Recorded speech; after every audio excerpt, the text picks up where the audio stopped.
डॉक्टरकडे आपण आजारी पडलं की आपण जातोच आणि डॉक्टरकडे गेल्यानंतर डॉक्टर आपल्याला त्या विश्वासाने आपल्याला गोळ्या औषध वगैरे देतात आणि त्या गोळ्या औषध आपण मेडिकल स्टोर्समधून घेतो आणि त्या घेतो. त्या घेतल्यानंतर मग आपल्याला बरं वाटतं. परंतु आपण असं कधी करतो का, की डॉक्टर "अरे नाही मला बरंच वाटत नाही, मला काही फरकच पडत नाही, मला काही होतच नाही."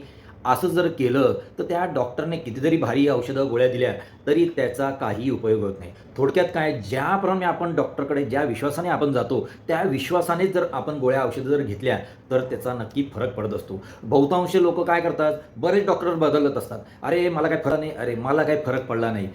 तर हे सारखं मनामध्ये त्यांच्या हे विचार सारखं चालू असतात. तर ही त्यांची सायकॉलॉजी होऊन जाते, की "अरे, मी किती जरी गोळ्या घेतल्या तरी मला बरं वाटत नाही."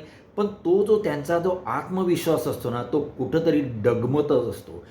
त्यामुळे कुठलंही तुम्ही काम करताना किंवा डॉक्टरकडे जरी तुम्ही जेव्हा जाता, त्यावेळेला ज्या विश्वासाने तुम्ही जाता, ज्या विश्वासाने डॉक्टर तुम्हाला गोळ्या औषध देतो, त्या विश्वासाने जर तुम्ही घेतलंत, तर नक्की तुम्हाला बरं वाटेल आणि असं कुठलंही काम करताना आत्मविश्वासाने जर तुम्ही केलंत, तर ते सुद्धा तुम्हाला नक्कीच फायदेशीर ठरेल.